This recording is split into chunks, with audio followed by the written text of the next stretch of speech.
So hello and welcome to 5 at 5. Today we've shifted locations from Eden Gardens now to a different indoor location in Kolkata. But morning practice, plenty to talk about. Some breaking news from the South African camp. What's the team looking like? That combination also part of 5 at 5 tonight. This evening rather. Gargi, Shomik, Devashish joining us. Shomik, what's the breaking news from the South African camp? South African camp, it's still not, it's a breaking news, of course. Simon Harmer dropped in at a private hospital in South Kolkata. Thing is that he has suffered a knock on his right shoulder while going for a dive during the catheter test. And as of now, we can't say whether he is available or not. It might be just a minor thing, but we don't know. But he went for a series of tests and everything, went for medical investigations. He has suffered a knock. If we don't know how it will transfer, but if he eventually misses out, then that would be a huge blow because he's straight from an 8-wicket haul, player of the match at Eden Gardens. But it is too premature to say that he will not be available. Okay, so the breaking news there, Simon Harmer visiting a city hospital for investigations for a knock on his right shoulder from a dive at the Eden Test. So fresh from man of the match effort at the Eden Gardens, South Africa will have some worries because Simon Harmer, as Shomik just reported, visited a city hospital earlier today. Gargi, what's the recent on latest update on Shubman Gill? A lot of people saying a lot of things. What have you heard? A lot of people, I've been checking social media since the very morning because we broke the story about Shubman Gill being very, very unlikely to come back in the second test match. We also said that it's not sure that whether or not Shubman Gill will travel with the team to Guwahati. So a lot of people then, the counter reports started coming in about that it is guaranteed that Shubman Gill will travel with the Indian team, but that's not the entire truth because what we're hearing from very, very strong sources is the fact that it is still undecided on whether or not Shubman Gill will travel or not. We're not saying that he will travel. We're not saying he will not travel. We're saying that at the moment, this decision has not been taken by the match. And what about the match? Is he almost but ruled out? Almost but ruled out. So it's a medical miracle if he plays. If 100%. I mean, at this point, what we're seeing, what we're hearing from our sources is the fact that it will take 5 to 7 days for him to completely recover, which is a very short span considering that the next game starts only a few days away. So if he even makes it, let's say a day before the match, he's 90% fit, I think the Indian management should not risk him at this point. So if we're looking at this entire thing and the fact that he will start to exercise his neck in the next 2 days, and then extra 5 to 7 days after that is required for a complete recovery, it makes no sense to say that Shubman Gill will make it to the second match. And please remember, this is not the last game in his career. So Shubman Gill will have to be very conscious that this is not an easy injury. I mean, he tries and aggravates it, and then the ODI series, of which he's captain also, by the way. He's the captain of the 50-over format, which starts in Ranchi. And then it's the T20, and there's constant cricket play. So it's not easy to just push somebody into a 5-day game, and that guy is captain. Suppose an injury again, once again it becomes 10 versus 11 and you lose, then what? People will take you down. So this is the update as of now, that Shubman Gill all but ruled out. Whether or not he travels, people are undecided. The team is not yet decided on that. We will keep you updated. Devashish, you were there at practice today. What are the high points if one has to understand? It was an optional practice, and also if you know the schedule of the two teams, could you kindly give our viewers? Yeah, obviously, Bodhika, the high point for today's optional practice was a lot of time was spent on Sai Sudarshan and Devdutt Padikkal. So in all probability, Sai Sudarshan might just come in to the playing 11. Yes, he did miss out in that test match at Calcutta, but one is expecting that Sai Sudarshan, he was in that recently concluded series against the West Indies. He played in England as well in that test series. So I for one is confident that Sai might probably will make it to the playing 11. Devdutt Padikkal, we don't know, but we were having a chat, Shomikta and myself.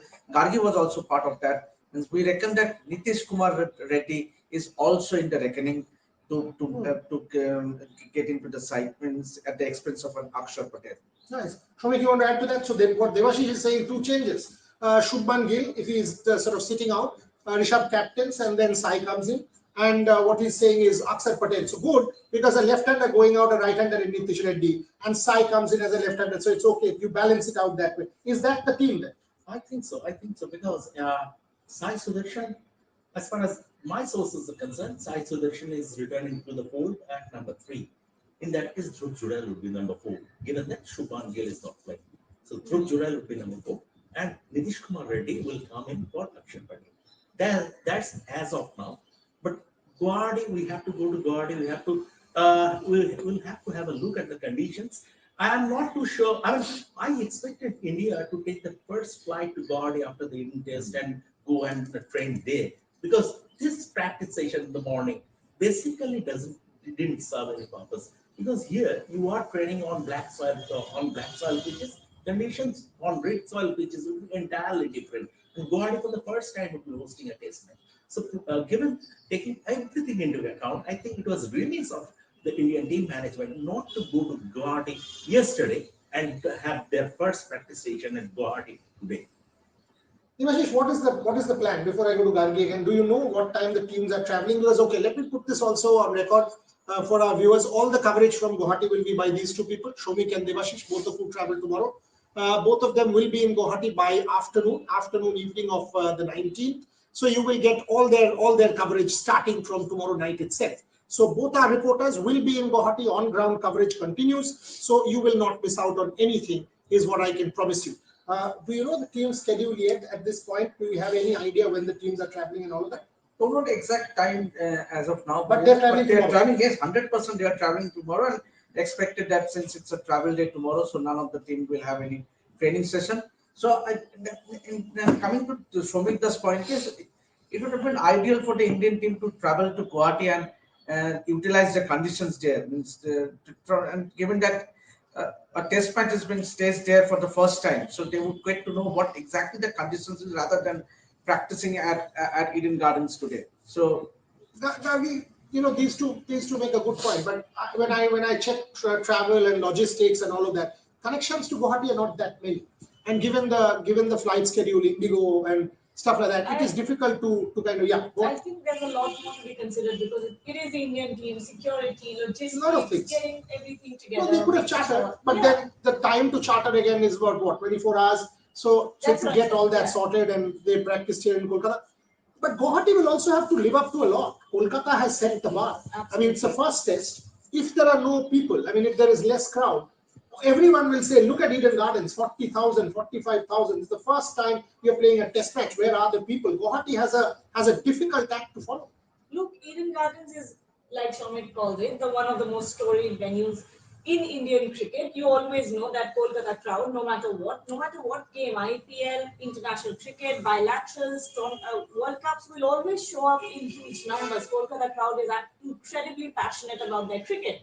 And because I cover this entire test in the stands, I can tell you that every single person sitting around you is an expert. Everyone has their own personal commentary going on. Hold on. That's a lie. She didn't do it from the stands. She had vantage view. She had an all access pass. She's as if saying she was sitting in one of the galleries, and no. She actually was the best placed among all of us. I was the one sitting in the stands with Ashok. She had an all access pass because she was doing some social media stuff for CA. I wasn't in the press box. This time I was sitting in you were in a much better place. The clubhouse lower tier to corporate box to the whole ground. She was roaming around and enjoying cricket. I tried every stand. But yes, we picked a position right with the bowler's arm. No, first view. So we could call the LBW decisions. We were that well seated.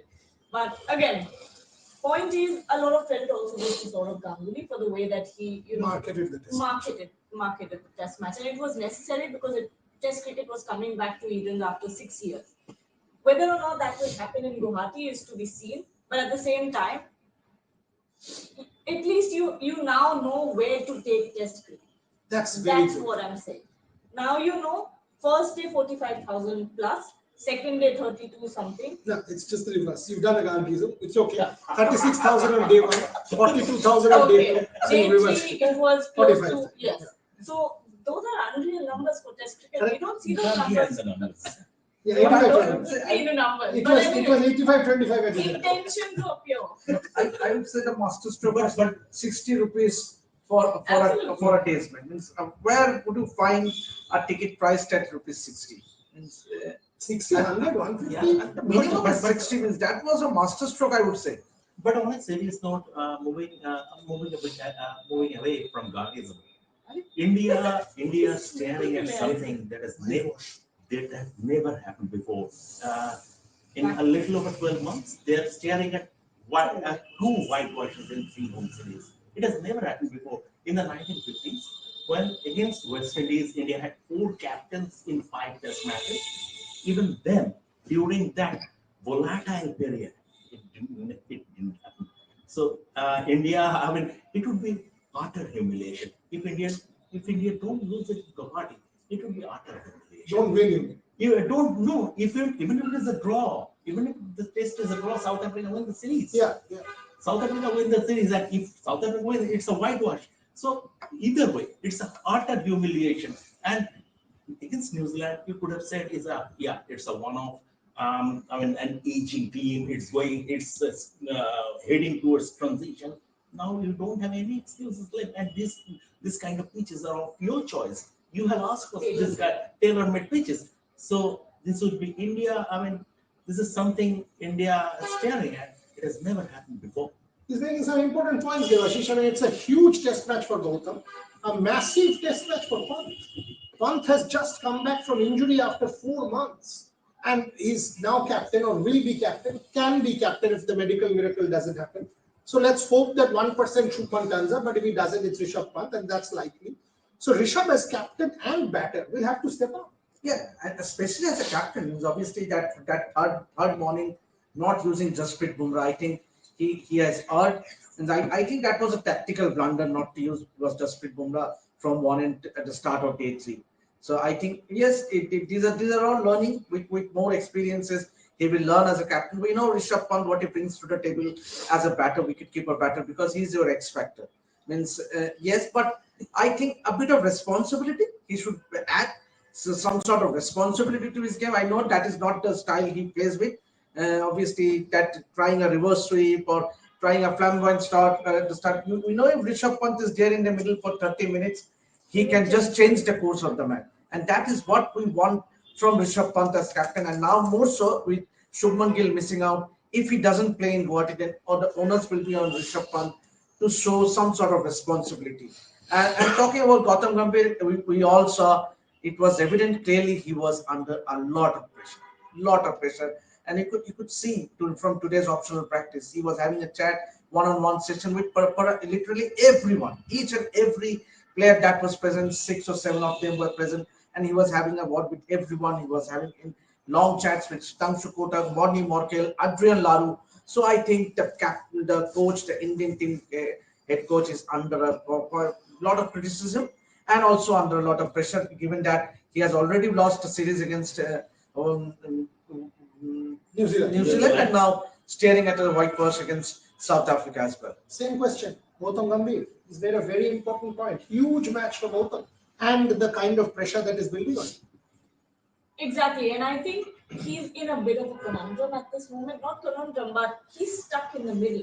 He's trying everything that he can against the opposition, but at the same time, if we talk about the tailor-made pitch, if we talk about ranked turners, I know where I can understand where Gautam Gambhir is coming from.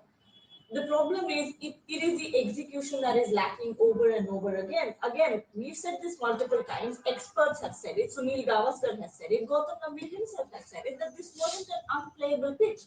Even the pitch curator has come out and said it. Even though whatever Sujal Mukherjee says, he will get bashed for it because he has no defense for himself. At the same time, execution is largely the problem. It's not the rank turners. It's the fact that you can't bat on it. You can't apply yourself. There's no execution there.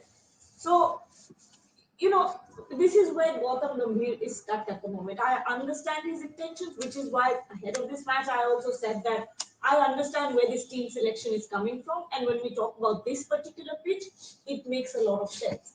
This is not the team you're going to have permanently, but it is a welcome experiment. it is not. It's an execution problem. Unfortunately, it is. This is a team that is scared.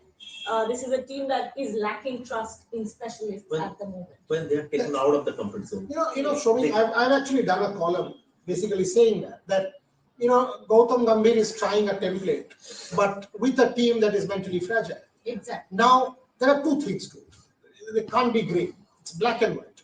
Does Gautam persist with this template and get his boys to be mentally stronger and make them believe that they can? That's one template. Template two is change your own template and go in with good text, which will give them confidence. What does Gautam do? Gautam, good or bad? I'm not saying you agree with Gautam or disagree. One thing about Gautam is fight. Gautam, the man, is defined by fight. He's bullish. But now he's with a bunch of boys who don't seem to have that same mental strength as their coach.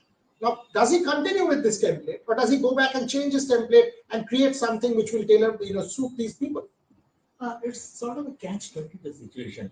I mean, the thing is that if he sticks to his template, then eventually, if he gets people, if he gets the players to mold his way, then his respect in the dressing room will go up manifold. And I mean, going back to that good pitch template, I mean, taking a detour from his principle will be a pragmatic call. But in that case, he would be, I mean, from the dressing room's point of view, and which is most important, it's not about what social media is saying or what the other people is saying or what the former cricketers is saying. But when a coach loses or compromises with his principle, there is a chance that he might lose respect in the dressing room. There is also this is also a fact. But the fact of the matter is that we no longer see, I mean, this is a different generation of cricketers.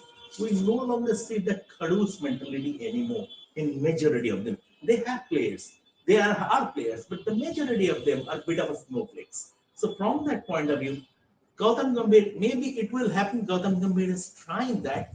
How much time he will get as far as the Test cricket is concerned, because India couldn't qualify for the last World Test Championship final, and they couldn't afford to lose out on this cycle. So from that point of view, how much time he will get as far as Test cricket is concerned? One day cricket and white ball cricket is completely different. India are a great white ball side, but that is the question. Um, and also because to implement your philosophy, you need a considerable period. Now India are playing these two test matches. After that, the white ball leg will begin, and we don't know when the next test assignment is. So that gap is detrimental for a coach to completely Okay, let me implement ask his philosophy. Devashish, last round of questions quickly because we've got 2-3 minutes of the show. One, you want to start? You start. You've got the microphone. Do you see? Suppose India loses. Do you see anything drastic? Do you see Gautam Gambhir being kind of asked or somebody else brought in to help Gautam Gambhir or assist him or above him or advise him? Because two red ball defeats, two whitewashes, will it become too much, or you would see Gautam Gambhir is the chosen man at least in the foreseeable future? Yes. I don't see anything dramatic happening. I don't see any drastic changes. I don't see split coaching. This is split coaching is something Indian cricket. It is my personal opinion that Indian cricket can't handle. I don't think Indian cricket can handle two powered heads. I don't think they can handle two focal points. Right now, we're trying that with the captaincy, but also in the near future, you do see Shubman Gill taking over the T20 side as well. But when it comes to coaching, Indian cricket is better off with one head, one man calling the shots. There will be, I think, changes as to how Gautam Gambhir approaches this. Again, the I think a 1 year gap between the next Test series that we see. I think then there will be drastic changes made as to how Gautam Gambhir and the team approaches this game, this format. But at the same time, I don't see any changes when it comes to dropping Gautam Gambhir, bringing someone in. I don't see that. Devashish? I also don't see a change as far as Gautam Gambhir being replaced, irrespective of what the result is in Guwahati. But definitely, I think he need to be a bit more flexible with regard to team selection. I mean, someone like a Ruturaj Gaikwad who has been performance. How do you reward a player who performs day in and day out in domestic cricket? Means this is the right time to get in, and obviously he need to change that set pattern. Obviously, I mean to say what he has been doing with white ball format, so packing the side with a number of all-rounders. This test match is all about having specialist players. So this is one area Gautam Gambhir needs to rethink his strategy. I mean, it's all fair as to how he wishes his team to play, but obviously test match is all about specialist role. Wait, last 30 seconds. I don't see, I mean, a knee-jerk reaction. That said, I think it won't be a bad idea if India go on and lose the Guwahati test and suffer another whitewash to appoint a team director for the longer format without replacing. We have done it in the past with Ravi Shastri when he came in and superseded sort of Duncan Fletcher. It has been the case in the past. So I think this format, a team director will not be a bad idea at all. But let's see how things pan out. If India, I expect India to have a response in Guwahati because the pride is hurt. I expect them to have come up with a response. I actually expect India to win. He said response, I expect India to win whoever plays. Whether Gill turns up that 1% or not, I expect India to win, and I don't expect Gautam Gambhir to be replaced at all. I again think that it is the batsman's application and lack of temperament and that stuff, the mental fragility that lost India the test match, not the pitch, not Sujan Mukherjee, not Gautam Gambhir. So if Gautam Gambhir has to work on something, it should be the fight that defined him as a player. He was not the greatest opener of all time, but he was the greatest fighter of all time. So that's the difference that Gautam Gambhir. One guy needed to be a Babuma. One guy, and you know what? In Manchester, India was 0 for 2. We saw fight. In Oval, England was the team that was destined to win. We saw fight on day 5. Somebody put his hand back, Mohammad Siraj did. We did not see a single batter do that at the Eden Gardens. That's what we need to see in Guwahati. That's Gambhir's primary job. Make this team a mentally stronger side. This is now looking a side that is scarred. There is fear of failure. They don't want to fail, and which is why they are failing. That's what India needs to change. Hopefully, they will do that, and Gautam Gambhir will be able to turn it around. Thanks very much for watching. Keep watching Rev Sports because plenty of breaking news coming your way. Tomorrow morning, once again, and as I said, these two will travel to Guwahati, so all the action continues.